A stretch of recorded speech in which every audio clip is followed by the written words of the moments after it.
This copyrighted telecast may not be reproduced, retransmitted, or used in any form without the authorized written consent of NASCAR Broadcasting. NASCAR would like to thank all of our loyal fans for your continued support, and we hope you enjoyed today's broadcast.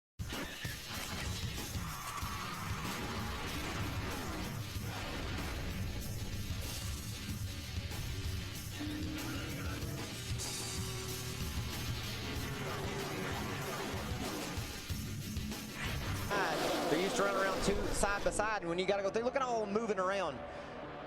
Oh, and there right goes. there. Ollie Haraka got sideways and took Jason Leffler right with him.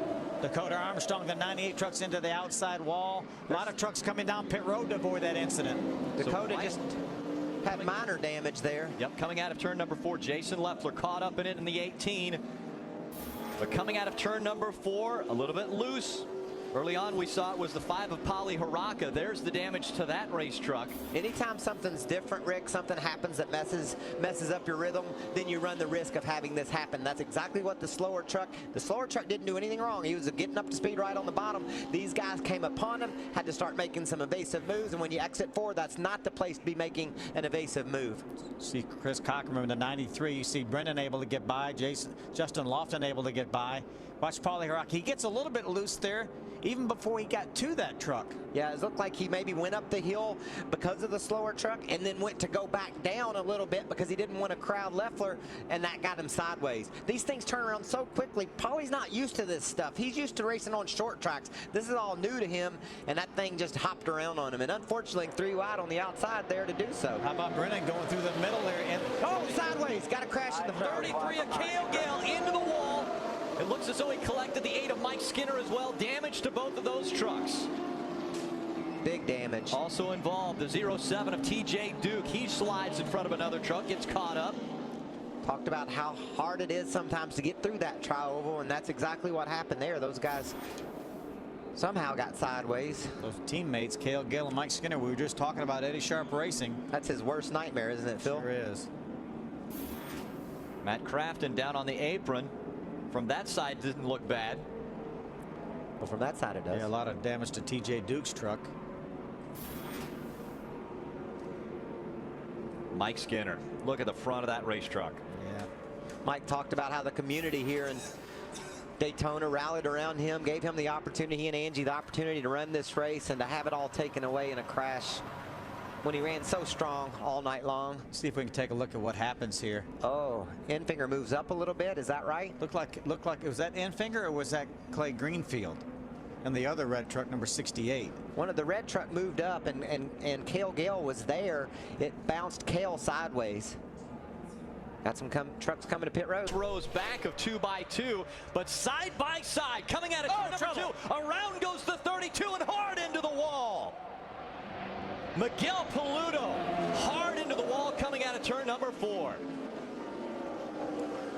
Very reminiscent of Danica's accident in the duel. Caution comes out for the 5th time. Miguel Paludo running in the top 3. Slides coming out of turn number 4, and then a head-in collision with the inside wall, and what a great sign to see that window net go down, as the safety crew will get to him immediately. Wonder if he got a little bit of nudge from behind from his teammate James Busher. Everyone was trying so hard on the inside to keep that outside line from coming. Let's see if we see any contact here. He's the second car on the second truck on the inside line. Wow, maybe he let off the.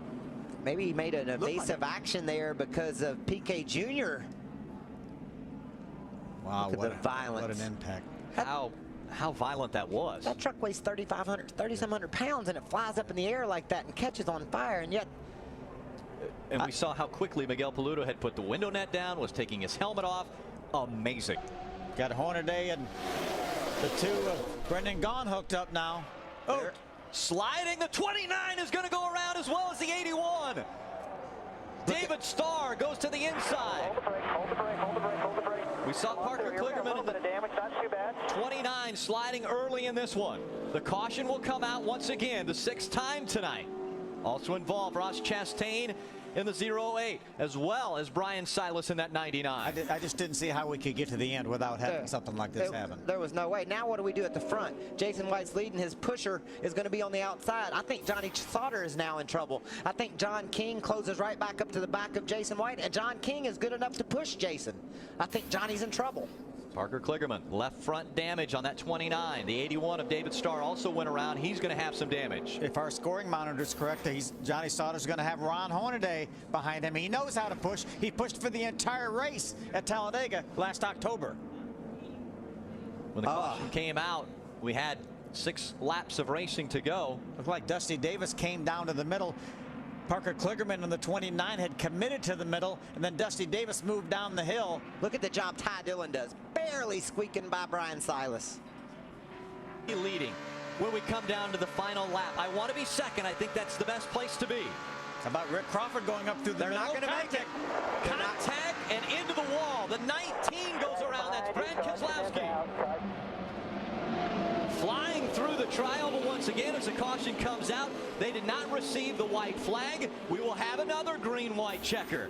Who was running second? Who was running third? Johnny Sauter was leading when the caution came out. Ron Hornaday actually beat him to the line, but Johnny Sauter was running ahead of Ron Hornaday when the caution came out. The question is, who was second? Who was third?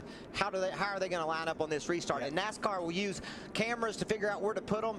They'll use the scoring loops. So right now we don't really know what the lineup is for the restart. Right now they're going to use the scoring loops to reset them. They do use the cameras on the very last lap to determine positions after the race is won. They're going to use those loops. Look at all the damage to Rick Crawford. He was making that move up to the front. We also saw a lot of damage to the 24 of Max Gresham. Yeah, the 19 of Brad Keselowski. That's the first truck I saw sideways was a 19 of Brad Keselowski. You see, Brad, there's a 19 there. He's pushing the 31 of Buscher. There's Clay Greenfield. Clay Greenfield just turns him around. Gets him into this left rear quarter panel, turns him right in front of Rick Crawford. Then they catch Max Gresham up against the outside wall. Guys, now turn number 4. Hornaday just didn't get a start that time, Phil. Sure didn't. He's falling all the way back outside the top 10. Oh, around goes Johnny Sauter. John King got in the back of him, and Sauter goes into the wall. He'll collect his teammate, Matt Crafton, as they come to the start-finish line. We will have another restart. They did not receive the white flag before Sauter got around and into the wall. Depends on when the white flag got thrown. Displayed, we see hard damage on the 81 of David Starr. John King. Brendan Gaughan's South Point Chevrolet with a tremendous amount of damage. John King, Todd Bodine, Timothy Peters, Joey Coulter, Justin Lofton. They're your top 5. Look at your race leader. Obviously frustrated, had a chance to win here at Daytona. I talked about, you said it, he doesn't do this a lot, hasn't been here before. We talked about when he was going to push Jason White. You know, you got to be worried about John King. Yellow did come out before the white. Look at the damage to the 82. That's Grant Enfinger. He has smoke coming out from under that truck. Take another look. Will NASCAR do anything with John King? Was Todd Bodine pushing John King and push him into Johnny Sauter? Was Johnny Sauter moving up to try to block John King? Who knows what all happened there? Look at all the trucks that got collected. It looked like John King was going to the outside of Johnny. No, he just got a hold of his back end from the wrong angle. Yeah. And turned him sideways. Todd had rooted his way down to the bottom of the racetrack, and there's 2 Thor Sport trucks clobbering each other. Last thing track before, can he make it 2 wins? We're about to find out. The field 2 by 2 coming into the trioval. Green flag goes in the air. John King, Todd Bodine, side by side for the lead. Great start by Peters. He gets the push to King that he needs. Now Todd needs Joey Coulter to get there and get on the back of his truck. The top 2 have separated themselves on the bottom line. Falling back is the 11 of Todd Bodine. Now they're 3 wide back there for the 5th position. Down the backstretch they go, less than a lap and a half from Daytona. John King's doing a great job, as Terry Cook told him. Those left sides on the yellow line. Riding along with Ty Dillon. He decides the outside line might be the way to go. Look at Todd Bodine. He's coming back. He's got pushing from Joey Coulter, and they're making some ground. Now moving off of the bottom of the racetrack as they come into the trioval. Stay on the line. They're trying to make something happen up top here. clear. Stay on the yellow line. Jason White, and around they go. That will bring the caution out as Joey Coulter goes flying into the catch fence just past the start-finish line, and that will mean John King will win at Daytona. The caution came out just as the pack made it past the start-finish line. Maybe the least experienced driver we had in the field. John, pass them. John, pass them. Slowly, gently pass them. Pass them, pass them, pass them, pass them, pass them. There you go. There you go. Slow it down now. Slow it. What happened there? Did I guess John reduced his speed and some of the field didn't? The caution came out. John obviously got out of the gas right away. And so you just heard his spotter, Terry Cook, telling him, okay, go ahead. You can pass him. Just pass him. You're in front. We haven't heard from John King yet. I think he's still torn up about that. There it is. Or maybe he just can't talk. That's John. Will it be sinking in yet? Now we're looking at the 22. Joey Coulter again up into the catch fence right in front of the grandstands. I just hope he's okay. This will be it. Come here, get this checkered flag. That's The all yellow yours right there, my friend. and the Get checker. that checkered flag. Okay. John King, a winner at Daytona International Speedway. Stop right there. Stop right there, John. Just stay right there. He's getting all these Stay right there with the instructions. whole. This is all new to him. And let's go down to the winning owner. He's with Ray. We saw a big. John King wins his first ever Camping World Truck Series race in just his 8th start. He becomes the 3rd driver to score his first career win at Daytona, and this is how it happened as far as the caution coming out. Look back in the middle there, the 22 of Joey Coulter. A little bit of contact with the 31 of James Busher. Gets up into the catch fence, and man, does that catch fence do its job. And of course, Ty Dillon slipped right through again. See Ty there in the truck with the bright neon orange, just slips right through. I'm just glad Coulter's okay. That was wild looking. See the way it ripped that back of that truck apart? Well, it sure did. And the front.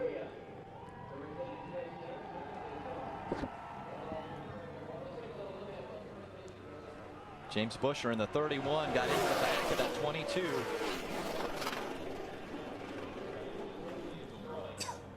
Watch this. Well, look at that ride, will you? Is that Hornaday going underneath Joey Coulter? Hornaday underneath the 22 of Joey Coulter.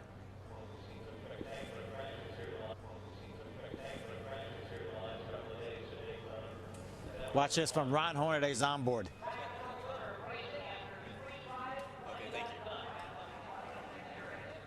Okay, we got one ahead. I don't know. Right Under it. underneath him. Right Saw underneath him. cow. underneath. How about Todd Bodine's view? Did Ron Hornaday get in the back of James Busher and turn him sideways into the 22 Yeah, of Joey Coulter? Definitely somebody turned. Watch the 31 get turned. 29's with you now. White flag, middle of 3. Crashing ahead of you. Stay down. Get down. Come on. Joey's upside down. I don't know if he just got in the speedy drive up there, Phil, or if maybe Ron got in the back of him. But there goes Coulter walking away. Unbelievable. And the bow to the crowd. We have seen 2 amazing hits tonight, and both drivers walked into the ambulance. Now let's go to Hermie. This copyrighted telecast may not be reproduced, retransmitted, or used in any form without the authorized written consent of NASCAR Broadcasting. NASCAR would like to thank all of our loyal fans for your continued support.